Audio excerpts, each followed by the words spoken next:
اهدنا الصراط المستقيم.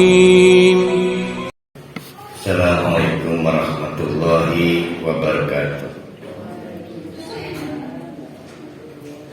Alhamdulillahirabbil alamin. Nahmaduhu wa nasta'inuhu wa nastaghfiruh. Wa na'udzu billahi min syururi anfusina wa min sayyiati a'malina may yahdihillahu fala mudhillalah wa may yudhlilhu fala hadiyalah. Asyhadu an la ilaha illallah wa asyhadu anna Muhammadan abduhu wa rasuluh la nabiyya ba'da. Beberapa hal dari materi tentang nama dan sifat Allah As-Salam belum selesai, maka akan kita teruskan pada pagi hari ini, diulang bila waktunya cukup, masuk ke Al-Quddus dan As-Subuh, nama dan sifat yang lain. Kita akan mulai dari bagaimana mengimani bahwa Allah itu As-Salam. Bagaimana kita mengimani nama dan sifat Allah As-Salam sebagai sumber jaminan keselamatan.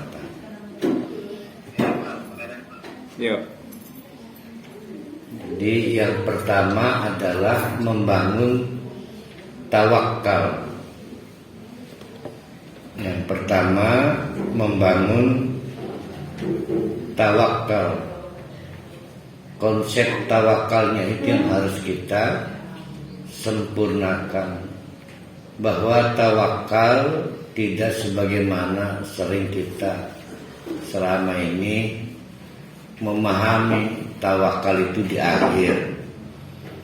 Tawakal itu di semua hal berkaitan dengan kegiatan itu. Di perencanaan di awal tawakal.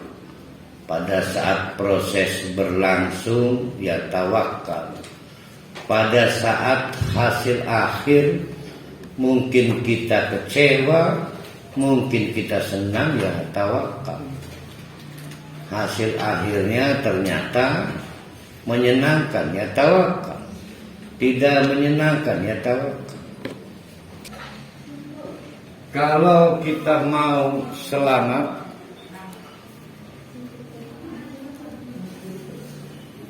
dalam proyek kita pada saat perencanaan selama di proses berlangsungnya selamat sampai finishing ke goal akhir juga selamat, maka harus minta jaminan keselamatan. Tidak ada lagi kecuali dari Allah. Bagaimana itu caranya? Membangun tawakal di semua lini itu, sejak perencanaan sampai akhir. Jagalah Allah, maka Allah akan menjaga kamu. Jagalah Allah, maka Allah akan menjaga kamu. Kalau Allah sudah menjaga, maka clear, sudah nggak ada lagi masalah. Clear. Bahkan sampai kalaupun tidak menyenangkan, tidak menyenangkannya itu pasti aman. Kan tidak semua hasil akhir itu menyenangkan kita. Contoh, dah paling gampang aja lah. Setelah tes CPNS, akhirnya tidak lulus. Menyenangkan enggak? Tidak menyenangkan. Tidak menyenangkannya pasti aman. Kalau memang sejak awal dibangun konsep tawakal. Kenapa aman? Karena sebetulnya kita tidak senang hanya karena kita tidak tahu apa yang disiapkan Allah untuk kita. Kalau dikasih tahu mah kita pasti beda caranya. Andai misal kita diberi pengetahuan khusus oleh Allah, Pak Rohali, kalau Pak Rohali tidak lulus CPNS, di rumah diketemukan duit 10 miliar. Nah, Pak Rohali pasti apa itu? Senang tidak lulus. Tapi kalau Pak Rohali lulus, cuma setahun masuk penjara. Tapi kan masalahnya kita tidak tahu, yang tahu Allah. Karena kita tidak tahu, yang tahu Allah, maka tawakal. Kita serahkan pada Allah. Asa antakrahu syai'an fahuwa khairul lakum. Mungkin karena keterbatasan pengetahuan kita, tidak tahu di balik itu nanti akan ada cerita apa, kita nggak senang. Padahal kata Allah itu lebih baik. Tuh. Tidak lulus CPNS. Nah, yang tidak menyenangkan pasti aman tuh yaitu kalau menyerahkan pada Allah. Nah, mau anda beralih pengen lulus, iya siapa akan 50 juta. Kiri tawakal. Ya enggak gitu mah. Kemudian jual beli itu setan. Nah, terkait dengan itu kemarin ada pertanyaan bagus. Akhirnya Pak Rohali berdoa sebelum ngisi CPNS. Nah, doa Pak Rohali apa? Pengennya. Nah, itu Allah nggak senang itu. Dijamin tidak akan diijabah. Karena Allah senangnya adalah, ya Allah, mudah-mudahan apa yang saya lakukan itu maslahat bagi kehidupan saya. Sama dengan pertanyaan kemarin. Ya Allah, Pak Rohali anaknya sakit. Atau Pak Rohali sakit. Berdoanya, ya Allah, sembuhkan saya dari penyakit. Nah, itu Allah gak senang. Allah senangnya, ya Allah, saya sakit. Berikanlah kekuatan dalam sakit saya, tetap istiqomah dan ibadah. Nah, itu Allah senang tuh. Jadi carilah senang Allah pada waktu kita membangun tawakal. Nah, kembali kepada ihfadillah ihfadka. Jagalah Allah kalau pengen kita ini dijaga 24 jam. Caranya bagaimana? Allah memerintahkan kita beribadah. Maka jagalah dalam perintah-perintah Allah. Jangan sampai pada saat Allah memerintahkan sholat, Allah nggak nemukan ada kita di situ. Ya, barang di absen, sof satu ada Rohali, bukan orang penancangan, tapi Rohali orang Tunjung Teja. Sampai sof perempuan nama Rohali nggak ada. Adanya Rohaliyahnya. Tuh. Nah, gimana Allah bisa menjaga? Karena kita tidak menjaga perintah-perintah Allah. Jadi jagalah Allah kalau pengen kita dijaga oleh Allah. Caranya bagaimana? Jagalah perintah-perintah Allah. Jangan sampai Allah tidak menemukan kita di tengah-tengah perintah-perintah Allah itu. Begitu juga jagalah Allah. Jangan sampai Allah justru menemukan kita pada larangan-larangan Allah. pada saat dirazia Allah, ya, tukang korupsi, kepergok nama perhali, maka hilang jaminan Allah. Jadi jagalah Allah. Cara menjaganya menjaga Allah dalam perintah-perintah Allah dan menjaga Allah dalam larangan-larangan Allah. Itulah konsep tawakal itu. Jadi konsep tawakal itu kalau yang selama ini kita praktekkan menjadi bias. Mari kita uji nih ya. Selama ini konsep kita tentang tawakal itu kan begini. Kita bergerak dari plan. Di sini ada niat kan? Lalu bergerak lagi ke action. Di sini ada proses. Lalu di sini ada goal. Akhirnya semua berakhir dengan finish. Nah, tawakal kita itu ada di mana? Ada di sini kan?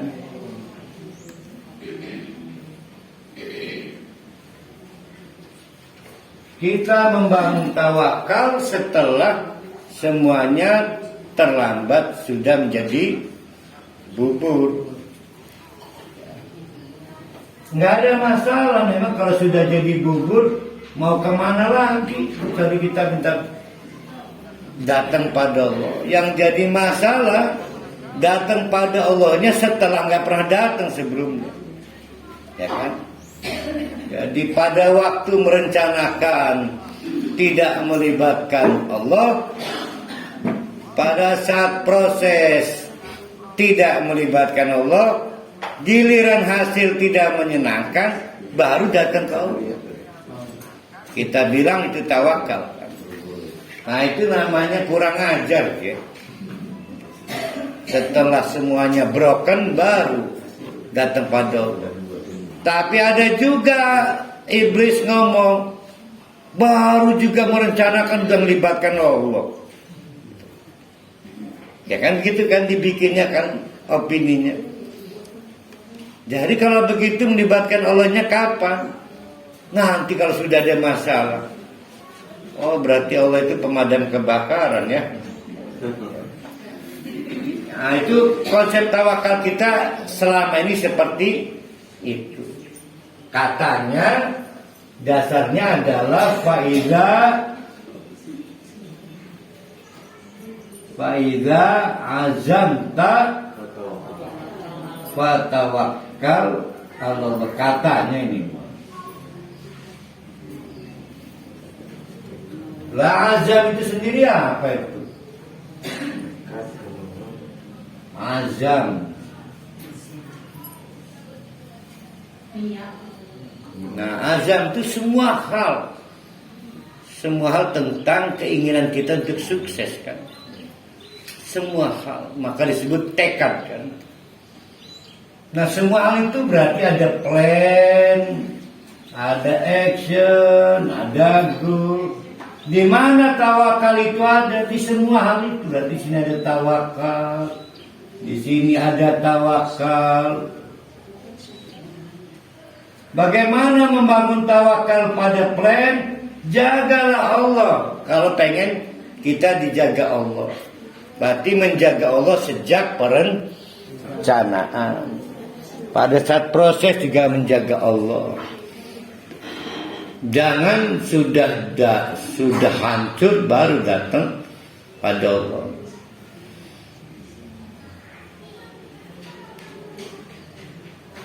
Bagaimana goalnya? Kadang menyenangkan, kadang tidak menyenangkan.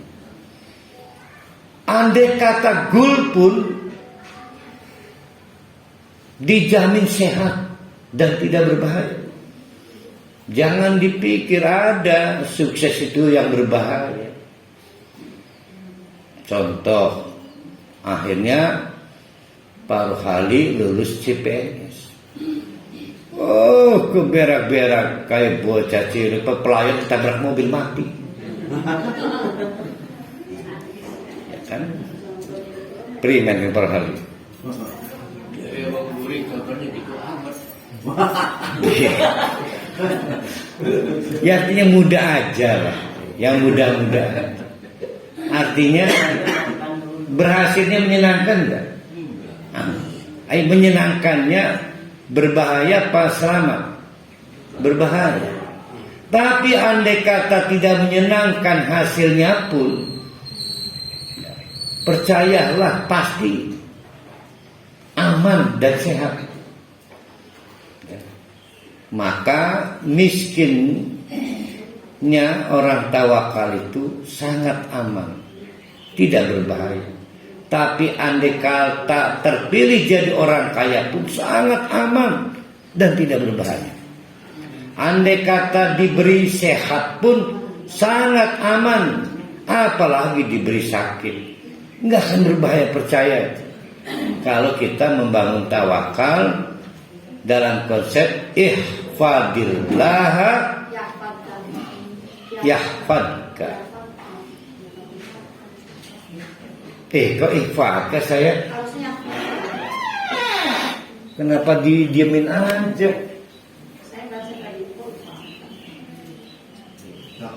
Yahfadka. Ihfadillah yahfadka. Maka Allah pasti akan menjaga. Kalau jagalah Allah, Allah akan menjaga kita gitu. Allah kan sebagai penjaga kepada makhluk baik yang kafir atau yang muslim gitu. Tapi kita juga harus menjaga Allah gitu ya.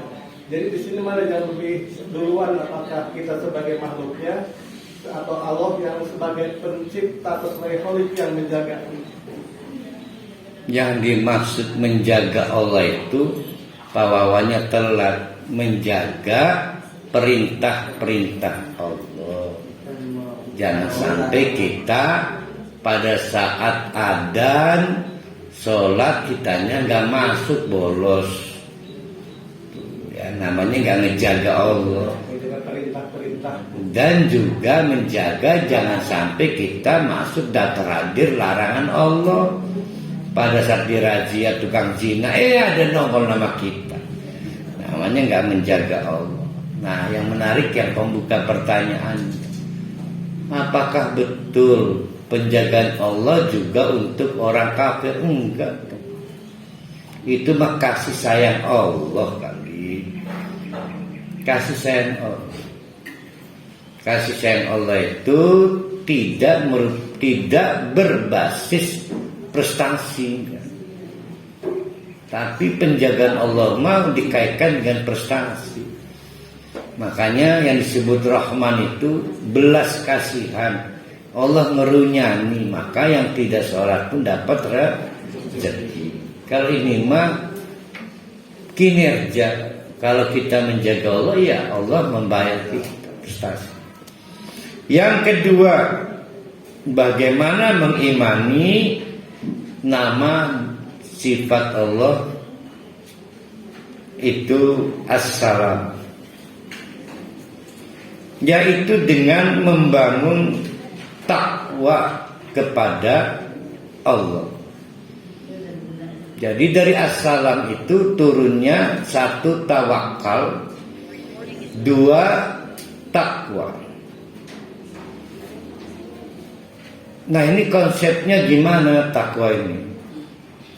Nah, takwa itu adalah bagaimana kita menjaga jarak sejauh mungkin agar Allah tidak marah, tidak murka.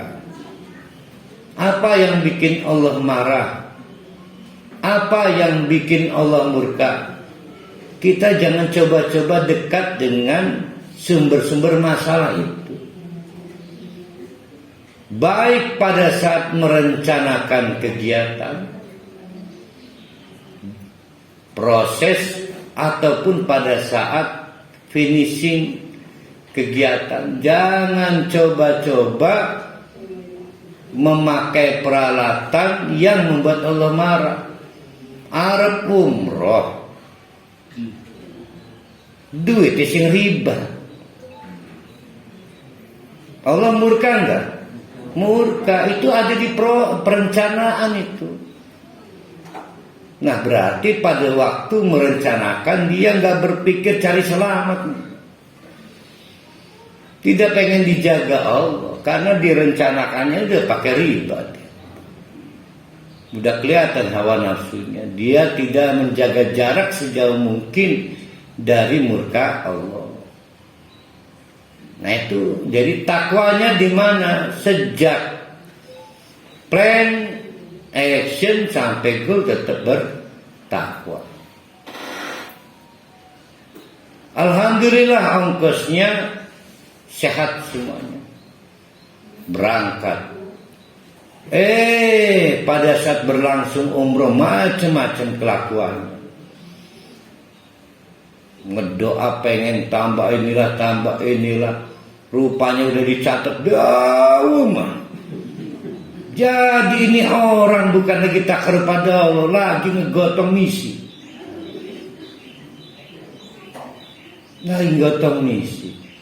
Dia nggak punya niat umrah untuk meningkatkan tauhid dia. Rupanya ada titipan solihin, dan nitip duit 5.000 minta didoakan. Dia cari ke Allah dia. Karena ada yang ditulis panjang itu kan, sampai 4 halaman folio itu. Kalau bacanya. Bukan itu masalahnya. Ditelepon lagi, Kang Ustaz, sudah saya transfer lagi nih biar bagus nih. Transfer lagi. Nggak percaya. Ini bahaya betul. Allah murka itu. Bayangkan lagi proses ibadah, action, tidak menjaga dari hal-hal yang membuat Allah marah. Begitu finishing, pulang ke Indonesia, alhamdulillah pulang. Iblis datang. Aku nama beruntung ya, beruntung. Uang lihat begini, bangga dia, bangga. Berubah cara dodoknya, berubah. Yang biasanya dodok sekesedih, berubah jaim, udah kelihatan takaburnya. Ya kan udah kelihatan takaburnya. Kelambi putih, nerima tamu, biasa ke kaos, udah berubah tuh. Emang ada tak syarat pulang umrah nerima tamu kelambi putih berjanji? Akan dipidana kalau nggak pakai baju putih. Hebat setan. Allah udah nggak senang, sudah nggak dijaga oleh Allah. Artinya sudah tidak selamat ibadahnya kan. Jadi luar biasa lah. Saya salut ada orang pulang umroh, biasanya suka mana? Tidak ada acara selebrasi, langsungnya ke pacul. Kesuwen tak tinggal di Mekah. Jadi sini dipikirkan otaknya kangkung bayam. Maka tamu-tamu terperintas ke bapaknya putih, kalau dia ngebersih kangkung. Ditemukan lagi, tidak ada yang berubah. Tidak ada yang berubah, dia selamat. Nah itu contohnya. Takwa akan menjaga keselamatan kita. Karena kontrak keselamatan Allah tidak boleh dirusak oleh hal-hal yang menyebabkan Allah itu murka. Jadi kan kita pernah buat konsep takwa adalah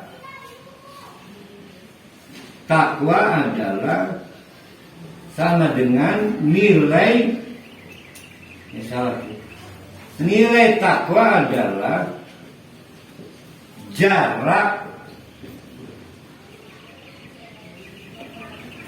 jarak dari X X-nya adalah kemurkaan Allah.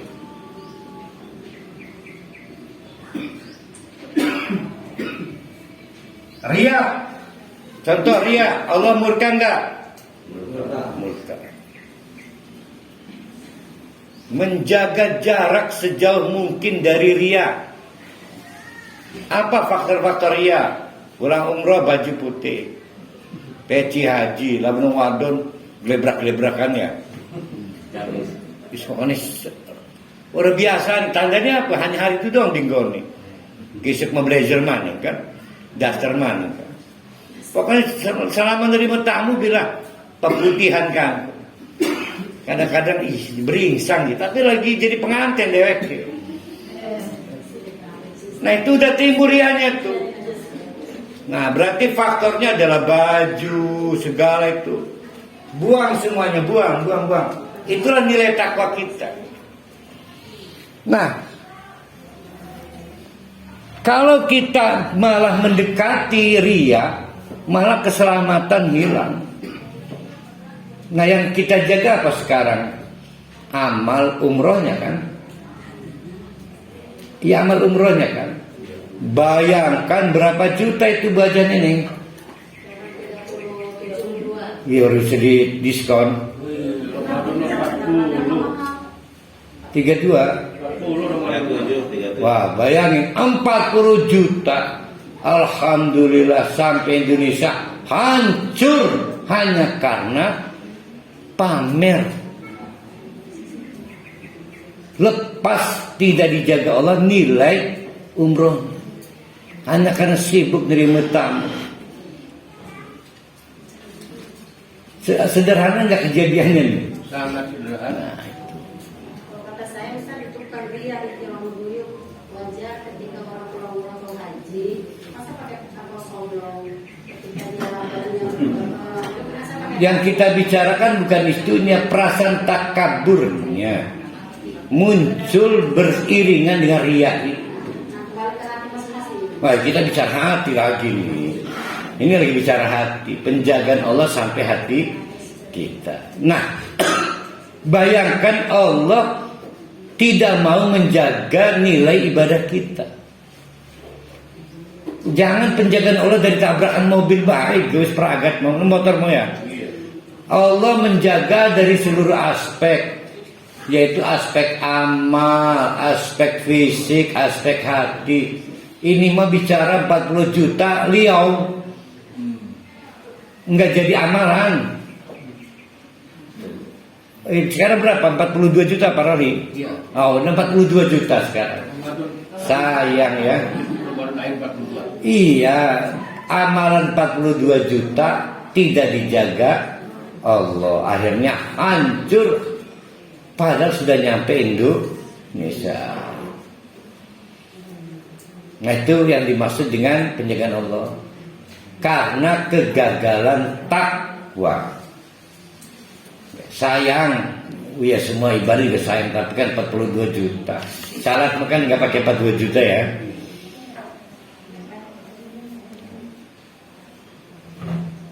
Paham ini Pak Roli? Saya akan membuat ilustrasi lain, yaitu soal betapa kita itu panik pengen lulus CPNS, maka Pak Rohali bayar, kan gitu kan? Lu jual gue beli. Akhirnya nekat Pak Rohali bayar juga. Kenapa itu bisa terjadi? Namanya paranoid, takut tidak lulus. Takut tidak lulus. Emang yang meluluskan siapa ininya Pak Roli? Pansel, komputer, panitia. Yang meluluskan dan tidak meluluskan itu Allah. Kenapa tidak takut pada Allah? Malah takut pada apa yang dilakukan Allah. Nah namanya ketakutan palsu. Itu tadi itu. Jadi sama dengan COVID. Panik, paranoid, takut pada COVID. Padahal Allah lagi mengingatkan agar kita takut pada yang menggerakkan si COVID. Nah, ketakutan pada COVID adalah ketakutan palsu. Paranoid. Karena maunya Allah kita takut pada yang menggerakkan COVID namanya Allah. Nah, itu yang disebut dengan takwa. Nah, akhirnya orang takut, dianggap nggak punya sopan santun, tembakan balik umroh di kaos. Nah, itu contoh ketakutan palsu. Takut tidak disolati jenazahnya, lamun urut tahlilan. Nah, ketakutan palsu. Jadi jangan takut pada hal-hal yang sebetulnya semua dalam genggaman tangan Allah. Nah, ketakutan palsu. Nah, paranoid itu akan mengakibatkan beberapa hal. Satu, ketakutan palsu itu paranoid ya. Jadi takwa itu ada dua. Ada takwa yang asli, ada takwa yang palsu. Kita nyebutnya ketakutan palsu. Ketakutan palsu akan berdampak satu, mengurangi tawakal. Akhirnya nggak jadi tawakal, bang nilai bayar calo CPNS paralinya. Buat apa tawakal? Makanya mana parali. Bapak mau lulus, saya punya jatah ini langsung dari BKN. Udah BKN. Hari ini kau jurnal tuh kok. Oh BKKBN itu mah anak ya, BKN. Akhirnya para hari deal sekian puluh juta. Habis ditawakal, ngetawakali apa? Habis bahagia tawakal. Ini mah saya insya Allah tidak tertarik tawaran Bapak. Saya pengen lulus anak saya, tapi saya nggak tertarik. Maaf, punten ya. Semua hal sudah saya siapkan, anak belajar segala. Saya tinggal tawakal pada posisi akhir, risiko. Nah ini mah saking paranoidnya, sibuk cari joki, cari segala itu. Akhirnya buat menghilangkan tawakal. Buat apa tawakal? Jadi ketakutan palsu itu mengurangi tawakal. Yang kedua, ketakutan palsu menimbulkan prasangka buruk atau suudon. Tahukah bapak-bapak, ibu-ibu, suudon itu basisnya adalah ana, kata Allah nih, ainda doni ab.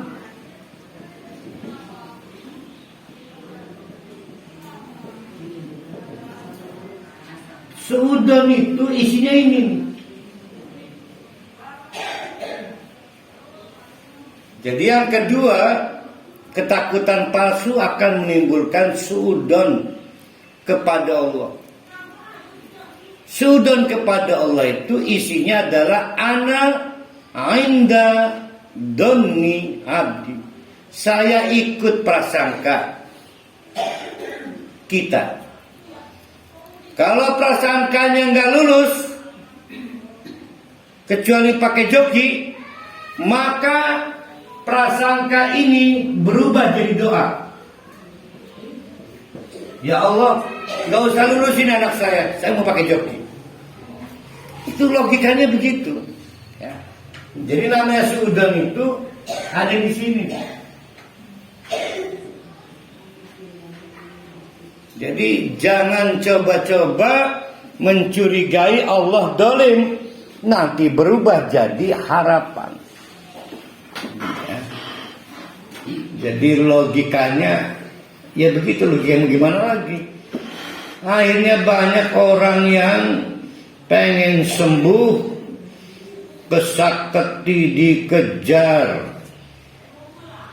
Alhamdulillah pengobatan telur. Ya, telurnya penyakitnya dipindah ke telur.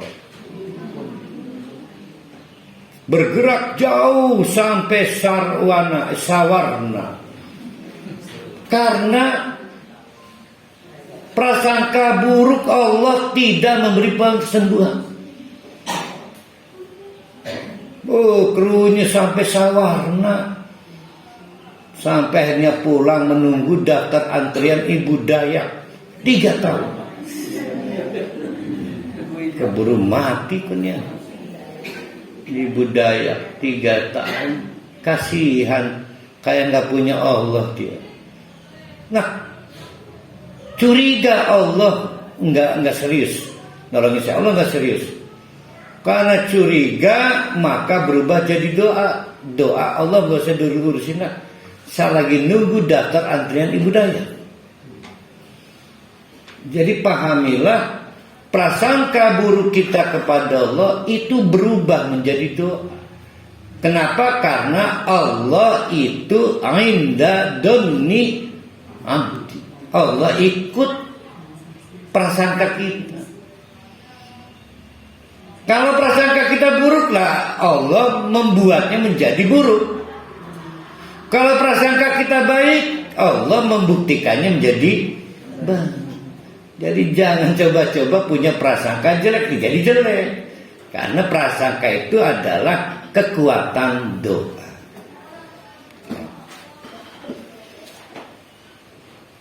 Yang ketiga, dampak buruk dari paranoid atau ketakutan palsu adalah semakin menunjukkan lemahnya iman. Melemah, hilang.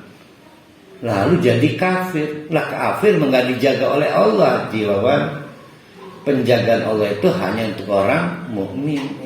Orang kafir tidak dijaga Allah. Maka karena melemah imannya sampai kritis hilang, maka dia bukan member penjagaan Allah. Tandanya apa? Sampai mati tidak dijaga Allah, sehingga kehilangan husnul khotimah. Kebayang tidak, para ahli mati tidak dijaga Allah. Tidak ada yang mentalkin, tidak ada yang memberi nasihat. Aji mati tipit, la ilallah tidak dijaga Allah. Tapi kalau ada yang Allah menjaga, insya Allah lah, mau mati itu ada aja ceritanya. Mungkin cucunya datang, kakek coba pengen diajari tasyahud. Si kakeknya ngajari, asyhadu alla ilaha illallah wa asyhadu anna muhammadar rasulullah. Mati kakeknya. Bismillah. Banyak ceritanya.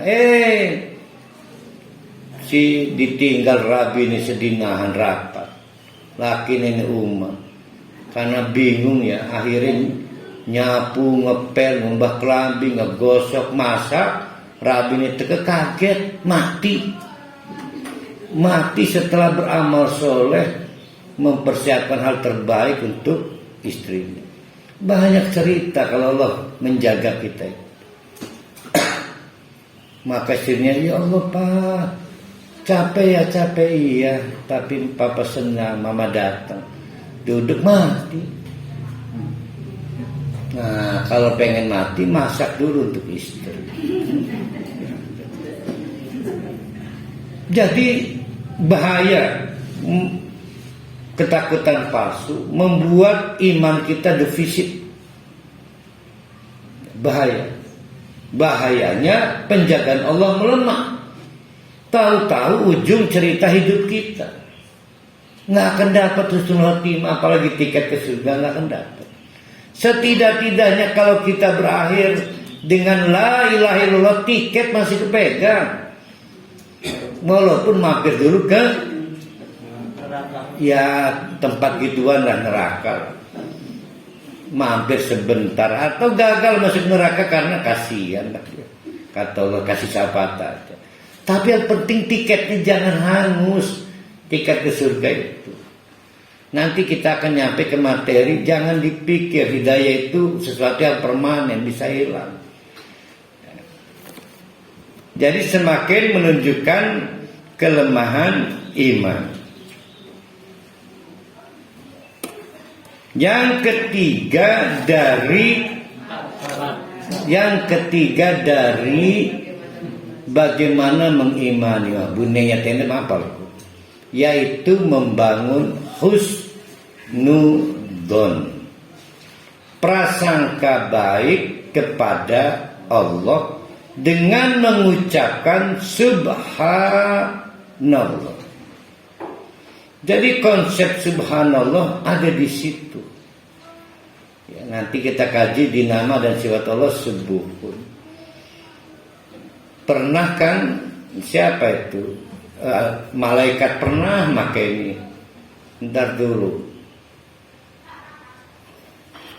Siapa yang pernah dia? Konsepnya konsep prasangka baik. Tidak boleh mencurigai bahwa Allah, waduh Allah dolim gitu.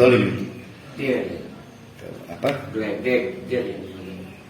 Ya nggak begini aja. Wih, waduh gawat. Mencurigai. Buang itu buang. Allah nggak begitu. Maka ucapkan subhanallah. Jadi subhanallah itu artinya ya Allah, saya nol pengetahuan, anak apa ya? Nol pengetahuan. Tapi saya nggak percaya Allah itu maha mendolimi. Jadi subhanallah itu pernyataan saya tidak tahu apa-apa. Yang saya tahu Allah maha menjaga saya. Sama dengan malaikat bertanya pada Allah, ya Allah, ia tak mau membuat satu agen di muka bumi yang khawatir menumpahkan darah, apalagi itu, membuat kerusakan. Maka dijawab oleh Allah, anta la ta'lam wa ana a'lam. Bisa menang kayak berubah. Sing berubah kita sepurane subhanallah, maha suci Allah. Kan begitu jawaban malaikat kan. Ada lagi cerita saya ingat pada saat perjanjian Hudaybiyah 1. Itu melunjak wong Mekah. Sudah 3 kali memerangi Nabi bersama para sahabat Ansor Muhajirin di Madinah. Perang Badar, perang Uhud, perang Khandaq. Giliran mau berangkat umrah, visit ke Mekah, dipepet apa? Diperboden, nggak boleh masuk.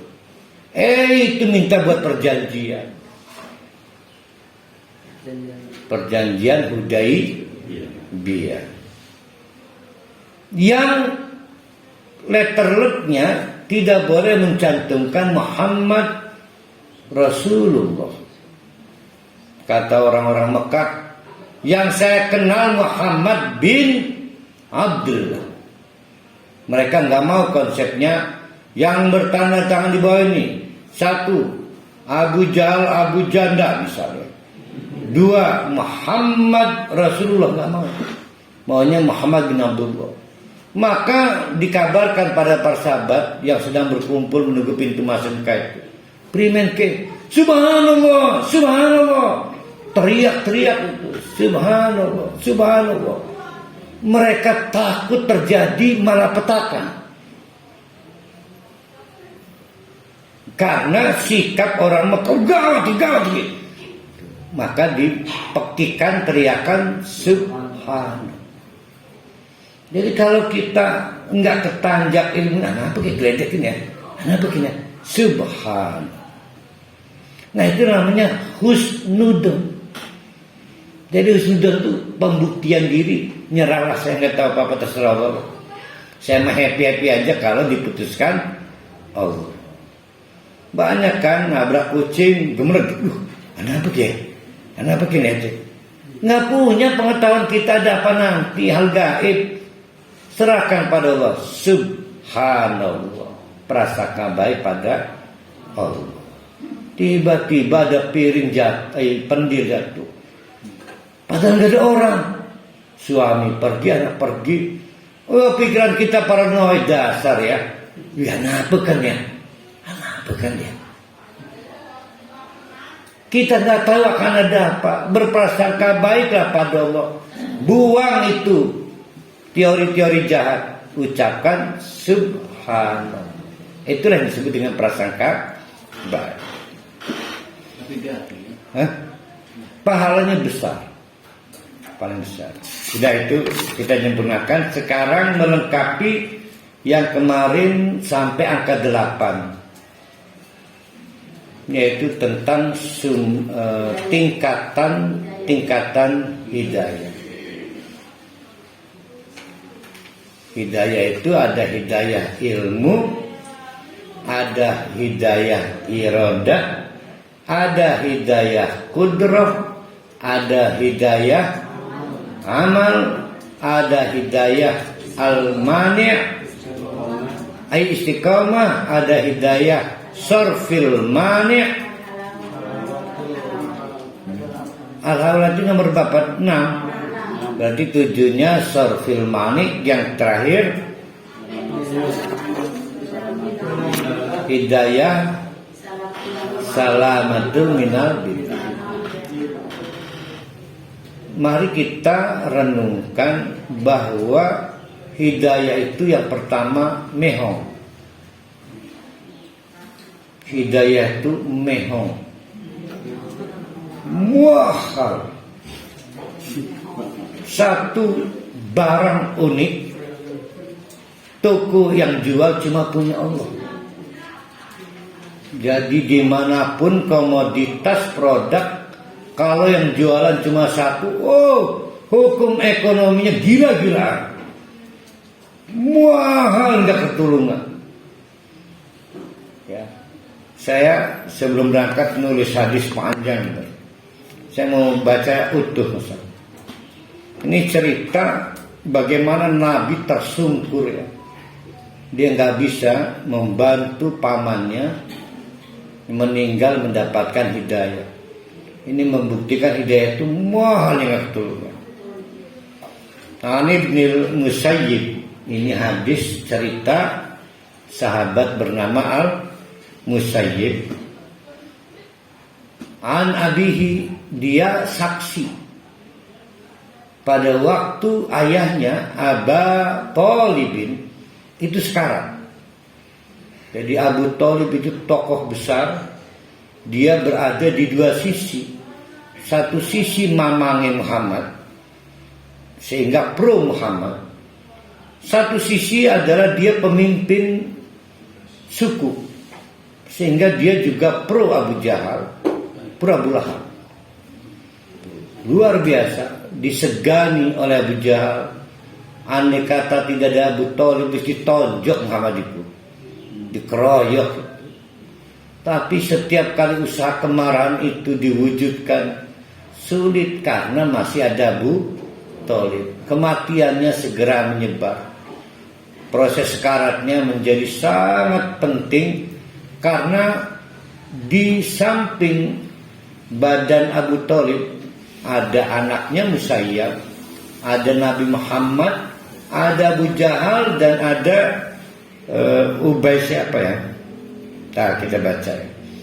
Dikepung itu semua saling provokatif.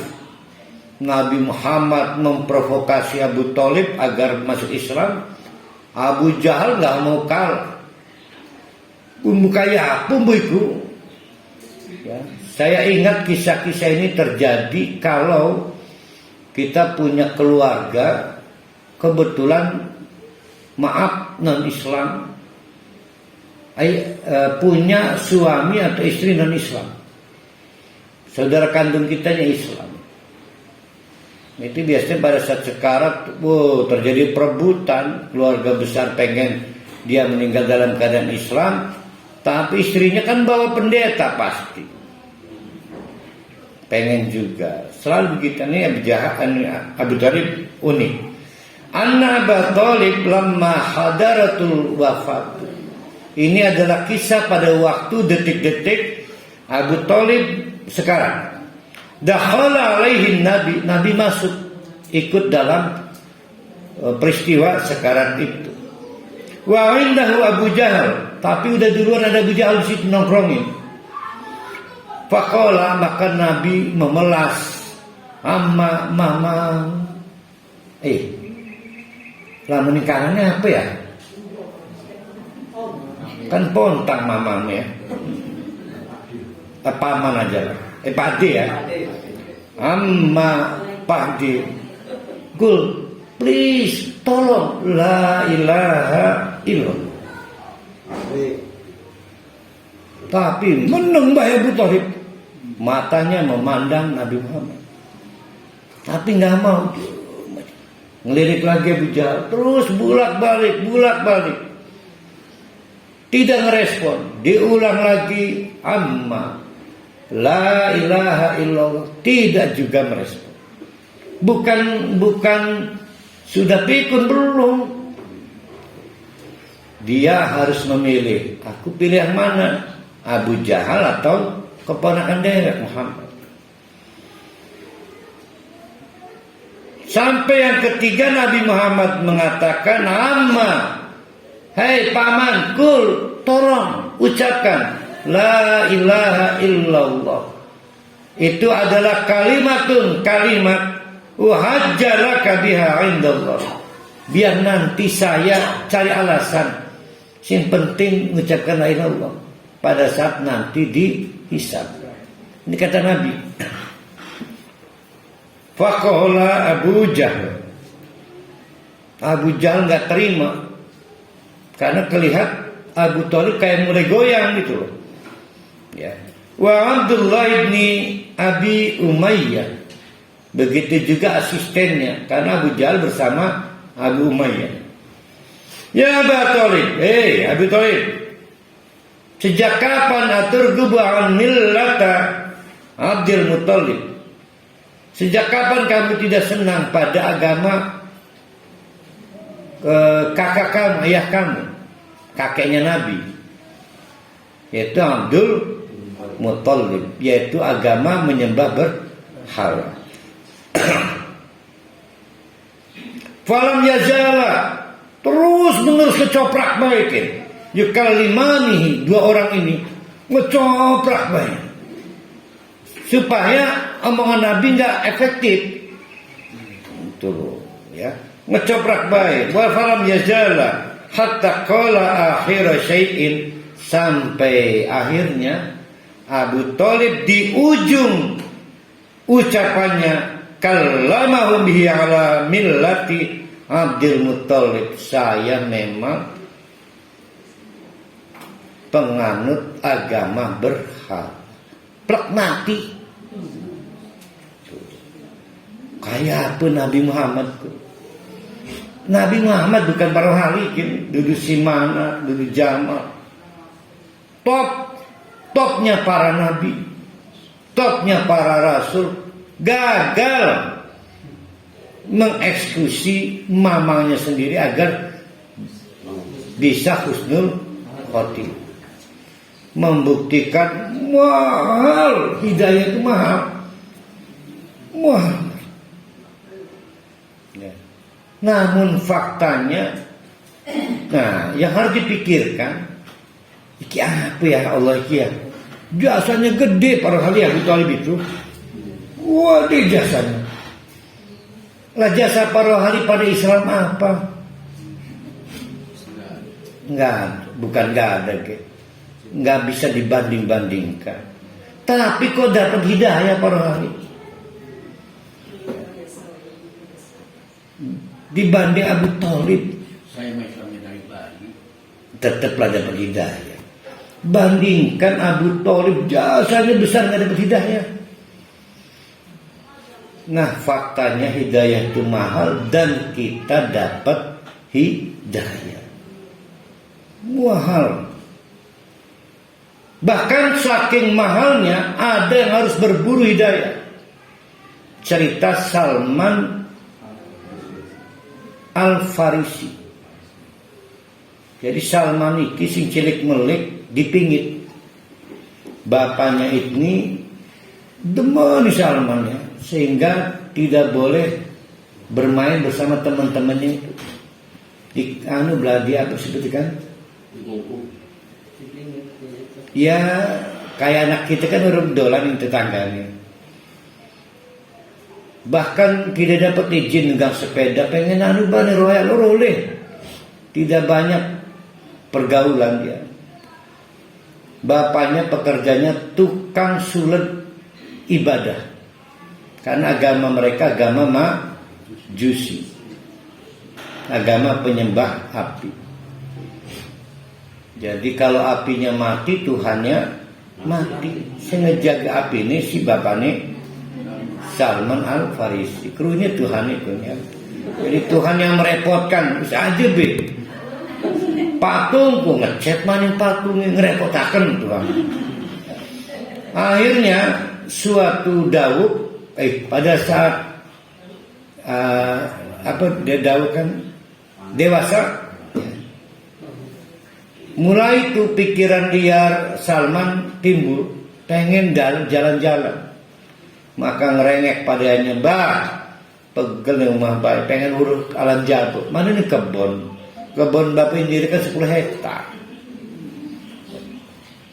Di antara urulah pengen bersuara dia. Maka berangkat tanpa dinyana, itu terdengar suara yang dia nggak pernah dengar, yaitu dengar selawatannya wong gereja. Apa kan? Luya hale sekonon be. Itu mana gereja gimana? Itu geramat ya. Akhirnya diparani itu adalah gereja. Itu adalah pengalaman pertama kali ternyata lebih asik daripada nyembah api. Nah, takut. Ini rombongan dari mana nih santri-santri ini? Dari Persia. Oh, dari Persia ya. Pulang. Ternyata pada saat dia nonton seharian di gereja itu, bapak ini kalang kabut gegelati ning kebon ora ketemu anak. Untuk bapaknya ini untuk pertama kali Salman Badung. Maka ditanya, sehingga disirani man jarane kebon lakiku bah teger man. Tadi ada ibadah asik banget, marah bapaknya. Bahaya. Jangan sampai tetangga dan orang-orang dengar apa yang kami katakan. Maka dipasung. Enak itu panganan pandeglang itu. Ya. Ada gula jalan ya.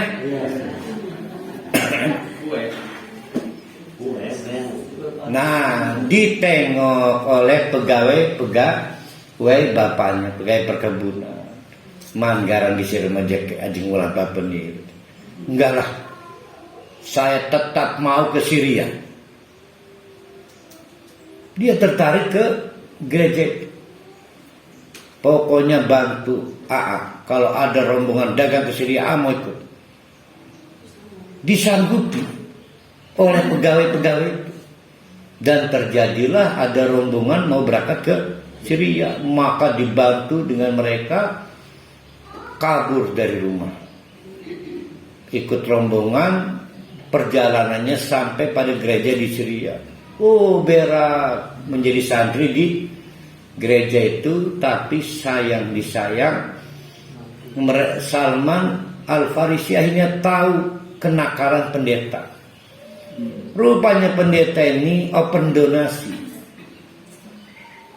donasi yang zakat umatnya dipakai untuk ditimbun dalam bentuk emas dan untuk kepentingan pribadi. Nah, ditegur oleh Salman. Para pendeta salah ini penyalahgunaan zakat. Menang sirah. Akhirnya mati. serangan jantung Siapa nih? si pendetanya. Maka jamaat-jamaat ngelayat. Kata Salman, saya tidak setuju bapak-bapak ibu-ibu takziahkan seperti itu. Ngelayat. Jenazah ini tidak pantas untuk dikuburkan. Kaget pendeta. Berarti Salman punya jiwa yang berani. Emang Kripe Mansirkin dianggap anak angkatnya pendeta. Begini diceritakan. Saya nggak percaya sebelum lihat buktinya. Maka dibawalah jemaat ini ke ruang bawah tanah. Allahu Akbar. 7 peti emas dan perak yang disembunyikan si pendeta.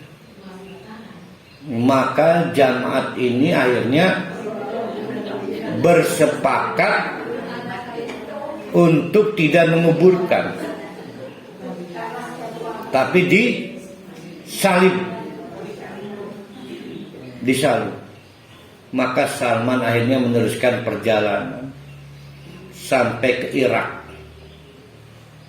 bertemu lagi gereja, ketemu beruntung pendeta yang baik dan soleh, tapi apes mati si pendeta ini. Sebelum mati, maka Salman minta nasihat, lamun bapak mati sing ngajar kita sapu yang soleh kayak batu kan primen. Sudah nggak ada pendeta jujur itu lagi. KB pendeta materialis, tambah rabi, pengen mobil Pajero. Rupanya kiai niru pendeta berarti. Oh itu mah kiai ya kiai itu. Kita pakai kiai. Tidak ada pendeta jujur. Tapi kalau kamu mau, ini momentum bagus. Ini mendekati wahyu akan datang nabi baru. Wah, ceritanya itu. Konon nanti tugasnya di daerah yang subur dengan kurma. Mati. Si pendeta mati. Maka sebagaimana saran itu dilakukan perjalanan pakai Google Map ya, diketemukan titiknya itu Madinah. Titiknya Madinah. Tapi tidak beruntung ketangkep jadi budak. Maka bertahun-tahun jadi budak di Madinah. Dipekerjakan di perkebunan kurma. Pada saat naik kurma, majikan dan orang-orang gede lagi ngobrol di bawah, menceritakan ini kita bentar lagi akan ada masalah ini. Itu Nabi baru udah nyampe Kuba. Jadi antara Kuba dengan Madinah itu ya perjalanan 3 jam. Itu bahaya itu, kata. Kaget tuh si Salman tuh, ini yang dicari saya ini. Maka buru-buru turun. Pak, mau sindah omong Nabi baru aja. Marahlah majikannya, celuntang sekali. Budak bapak luar ngobrol. Nah maka obsesinya, maka dia mencuri beberapa kurma. Dia berangkat ke Kuba, bertemu Nabi. Ada 3 ciri yang diindikasikan oleh si pendeta itu.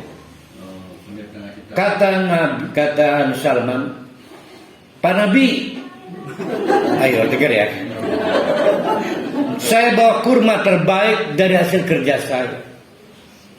Saya ingin memberi sedekah. Saya ini orang Kristen yang terbiasa sedekah. Kata Salman, terima kasih kebaikan.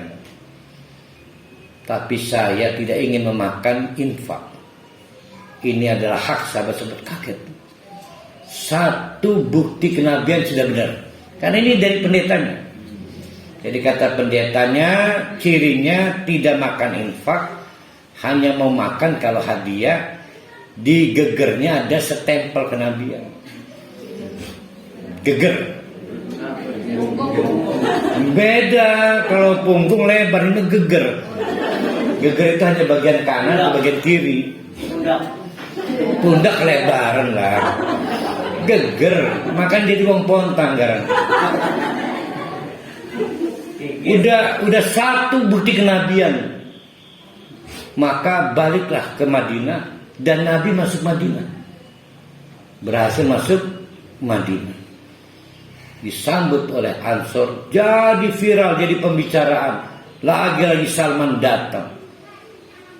Di Madinah itu ketemu Nabi, bawa kurma lagi.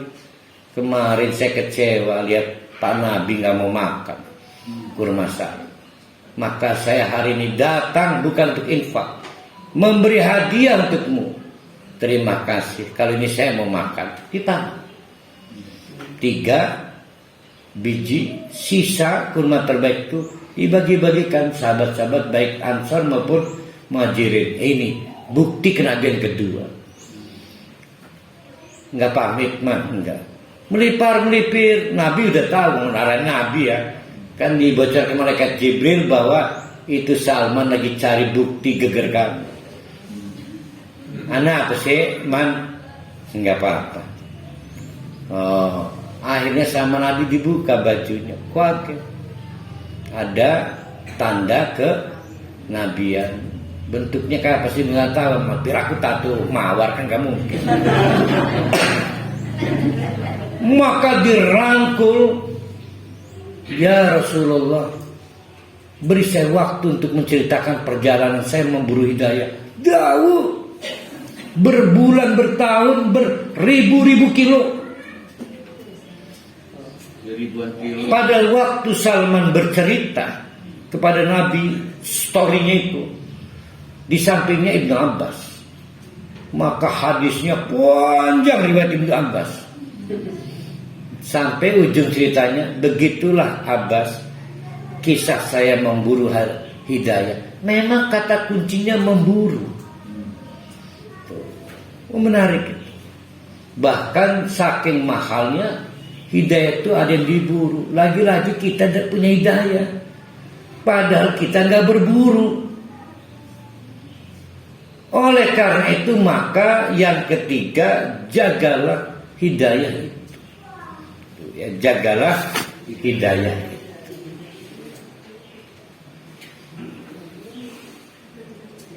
Jadi mendapatkan hidayah itu beda dengan memburu hidayah. Beda. Kenapa harus dijaga? Ini yang mau saya ceritakan ya sebelum berlanjut. Ternyata hidayah itu bisa hilang. Setelah kita dapat, ternyata hidayah bisa hilang. An Abi Hurairah, dari Abu Hurairah,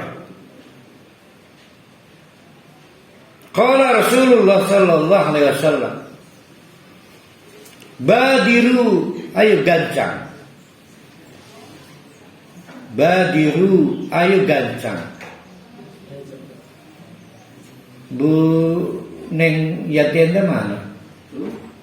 Apa gancang itu Bu Neng Yatinda? Hah? Ah, bagus. Banyak belajar dia. Nah, kalau gancang-gancang, cepat-cepat ya. Badiru, ayo cepat-cepat. Bil amal, jangan pernah menunda satu amalan pun.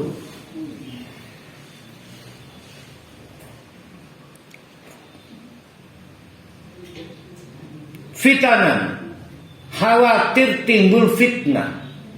Apa fitnahnya? Kakil tohil laili al-mudlam, al-mudlim, seperti potongan malam yang membuat gelap gulita. Potongan malam yang membuat gelap gulita asalnya padam. Galita asalnya padam, tiba-tiba mendadak gelap. Yusbihur rajulu mu'minan, pada waktu pagi masih mukmin. Wa yumsi kafiran, manjing sore kafir. Yumsi mu'minan, padahal tadi sore masih mukmin.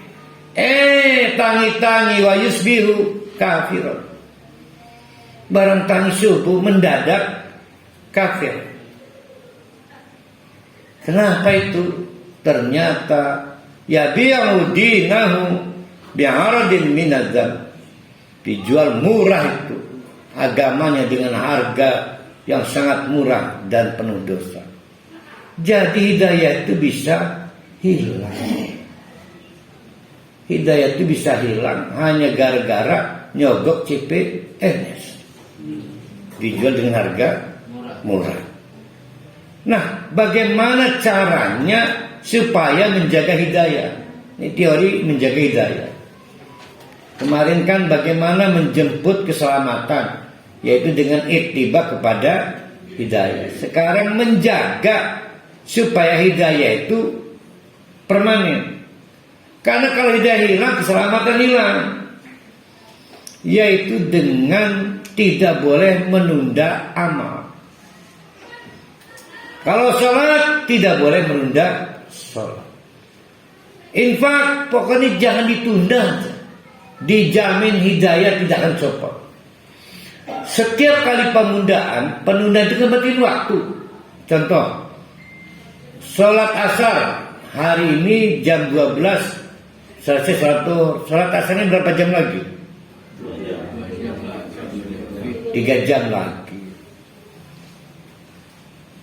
Sampai asar menunda sholat duhur. Menjelang asar, waduh, setengah jam lagi asar, masih menunda sholat duhur. Ketemu asar kurang 5 menit, masih menunda sholat duhur.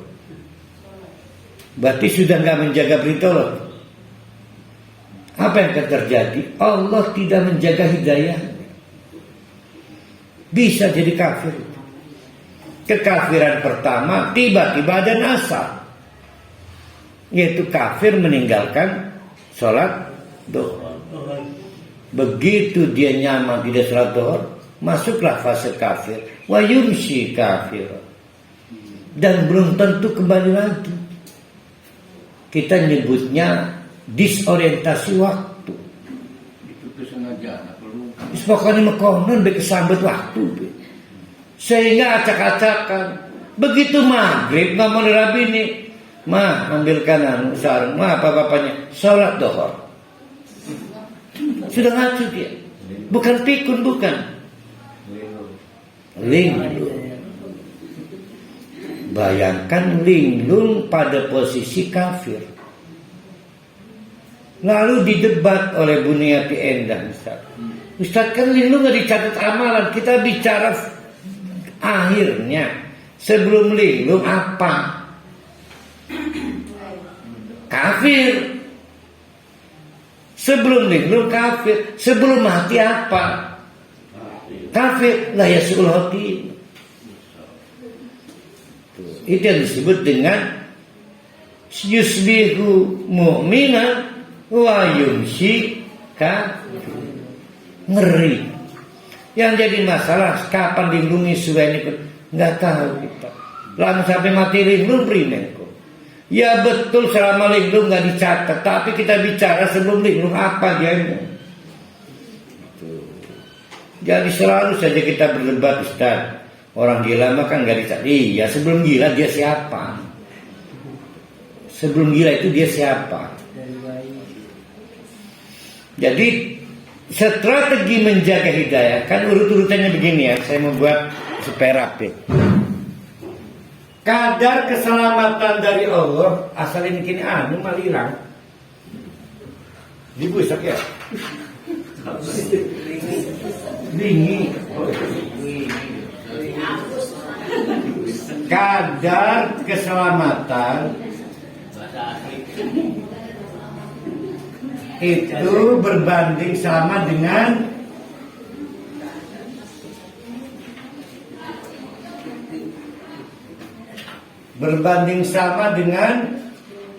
kadar ittiba.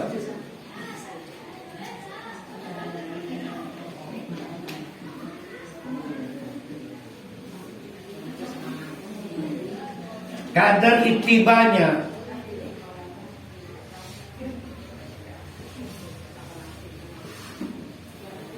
Ittiba kepada apa? Kepada hidayah. Baik yang Quran maupun Sunnah.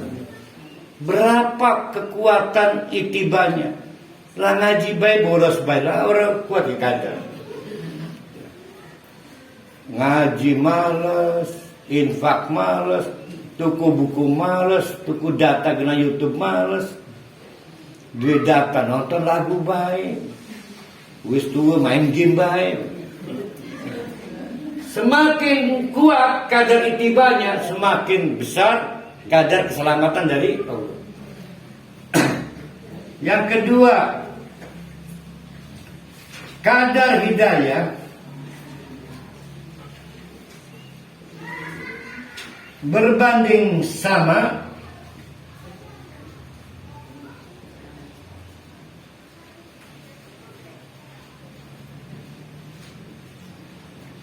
dengan kadar istiqomah dalam beramal. Kadar istiqomah dalam amal.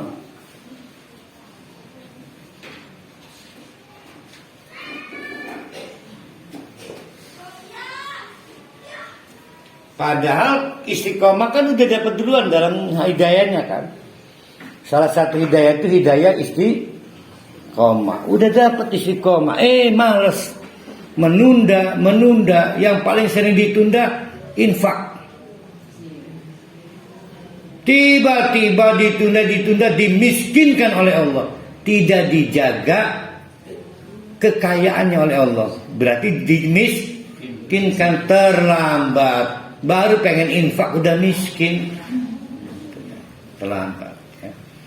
Nah itu baik nomor 1 maupun nomor 2 kayak efek domino. Jadi nggak bisa berdiri sendiri.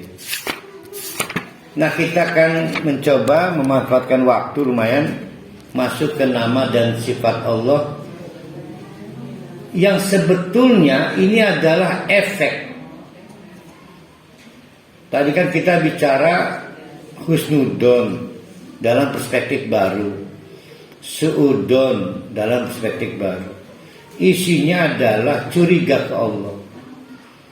Ya, banyak kecurigaan kita, banyak salah paham ke Allah. Nah kita pikir tidak punya dampak, itu salah. Yang jadi masalah bapak-bapak ibu-ibu menganggap Al-Qudus misal. Iya kan Allah Maha Suci. Iya kan Allah Maha Suci. Nah, itu keliru. Timbul nama Al-Qudus memaksa kita mentakdis. Jadi nama Kudus itu nama Allah. Nih ya, misal gini. Al-Qudus, siapa Al-Qudus? Al-Qudus itu Allah. Emang masalah? Iya Kudus. Masalah itu ada di kita. Namanya takdis. Dalam kasus contoh tadi Pak Rohali akhirnya pakai bayar CPNS, itu udah haram tuh suap ya. Tapi yang kita bicarakan adalah kenapa sampai milih bayar calo. Karena sudon pada Allah, ya kan? Allah nggak ngurusin kita. Itu hukumnya wajib takdis. Nah itu loh, takdis. Sucikan pikiran kotor kita. Pikiran yang kotor kan pikiran Pak Rohani kan? Pikiran hati kan? Jadi makna kudus itu ada makna implikatif disebutnya. Tuh, ya. Sama dengan subuhun. Subuh. Yang rusak apa tuh subuh itu? Pikiran. kita nggak tahu hikmah di balik peristiwa, bikin paranoid. Yang dicurigai Allah. Allah maha sempurna, nggak boleh bikin yang lain. Tapi di otak kita udah penuh tuh. Akhirnya sesaje, nyewa ustadz. Bukan masalah musyriknya, masalah terlalu berani pernah menuduh Allah yang enggak. Maka tasbih. Nah, subuhun makna implikatifnya tasbih. Bersihin otak kamu tuh. Nah itu konsepnya begitu sebetulnya. Jadi kudus makna implikatifnya takdis. Qaddasa yuqaddisu takdis. Kalau subuh tasbih, sabbaha yusabbihu tasbih. Bukan hanya ucapan subhanallah, subhanallah, subhanallah. Bukan, dikumbah otaknya. Takdis berkaitan mensucikan. Tasbih berkaitan menjauhkan. Mual bakal. Oh, jauh Allah dari ngani saya. Jauh dari ngani saya. Contoh ya. Kalau mensucikan, masa si Allah di anak, masa si Allah di anak. Cuma contohnya aja. Berarti kita ada, karena antara kudus dengan subuh ini satu sebenarnya. Kudus sama subuh. Subuhun kudusun. Doa apa itu? Kok witir sih? Doa sujud. Sujud dan ruku.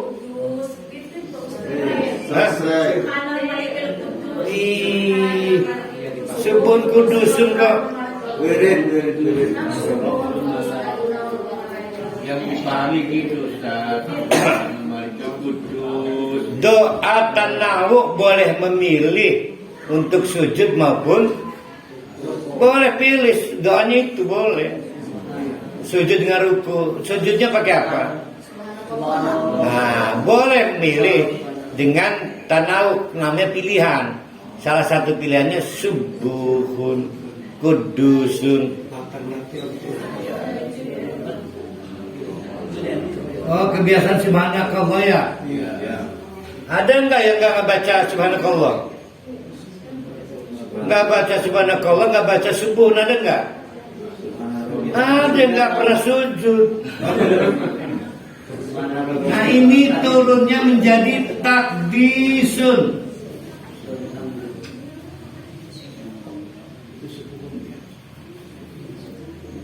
Apa itu takdis? Toharatun, mensucikan.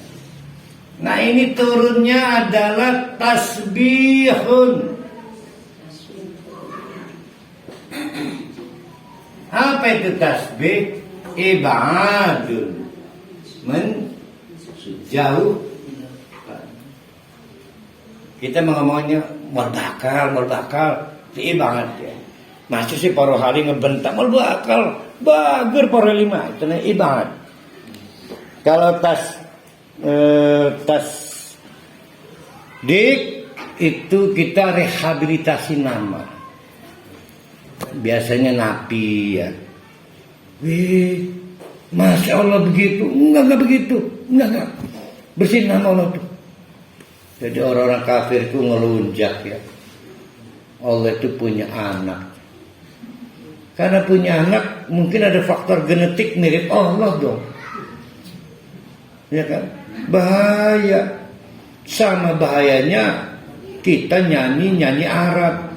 Nuru Muhammadin nurullah. Ada kan lagu-lagu qasidah. Bahaya loh.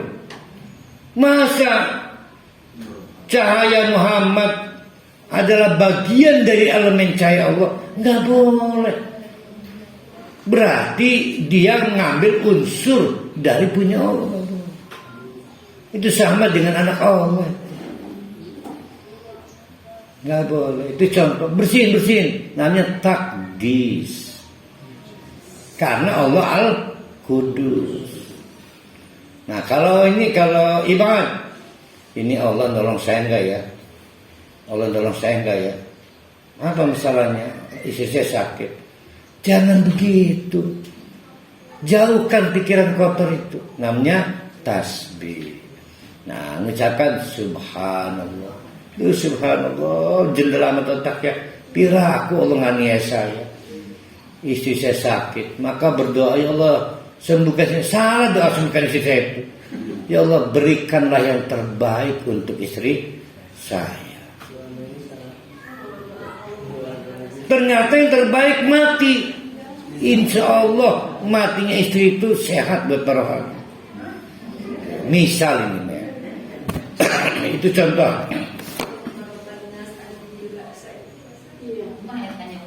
Itu mah belum sakit.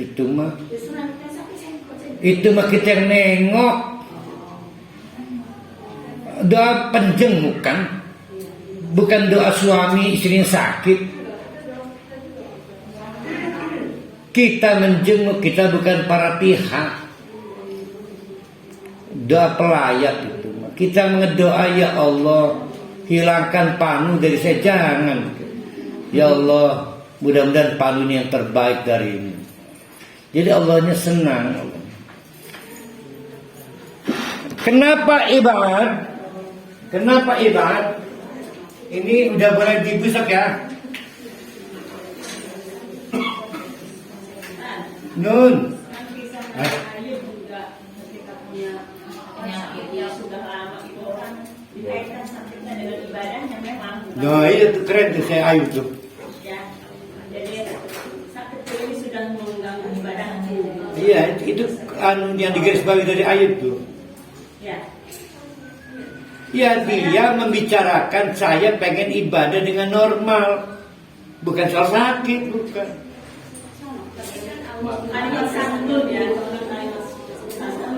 Hatinya Ayub nggak sama dengan hati saya.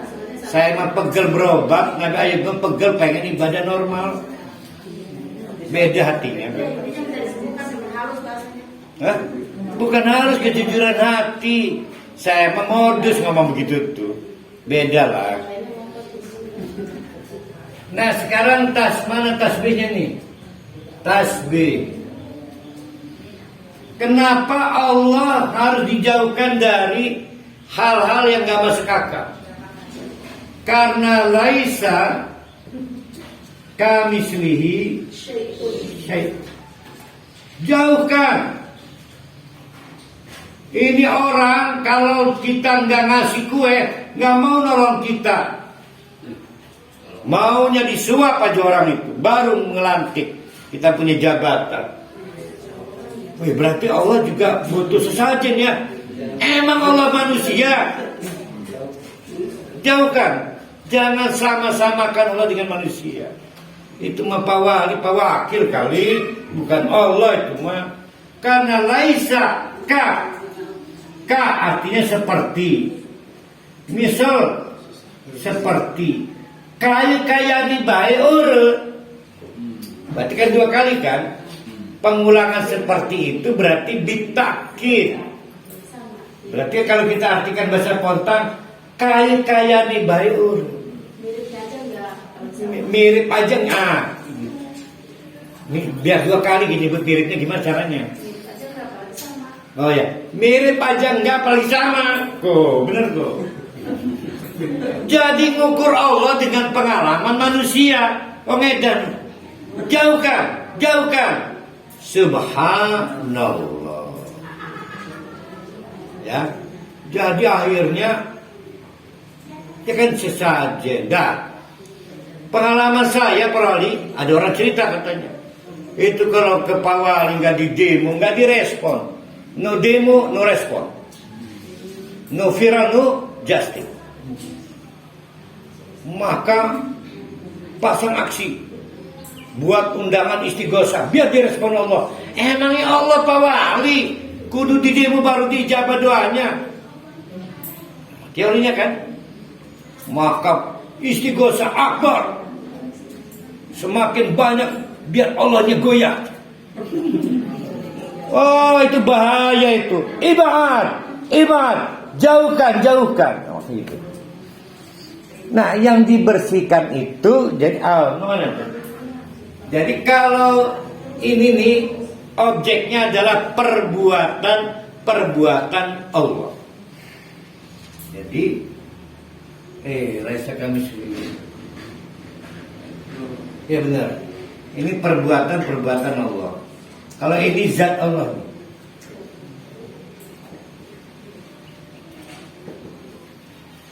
Jadi perbuatan Allah mengijabah doa itu tidak sama dengan perbuatan Pak Wali Kota merespon aspirasi. Ya. Perbuatan Allah mengizinkan Barohali naik kehormatan, jabatan, kekuasaan, kasih jabatan baru tidak sama dengan perbuatan kepala daerah kalau dibayar baru naik jabatan, tidak sama. Laisa kamitslihi syai'un. Kalau ada pikiran begitu, iman, jauhkan. Setidak-tidaknya mulut ngomong subhanallah, ya Allah jendel amat ya. Jendel, Allah kan bukan manusia. Kaya-kaya nih baik, seperti tadi apa tuh yang bagus tadi itu? Dia dibaca kagak. Bukan seperti aja enggak, apalagi sama. Nah itu posisi subuhun.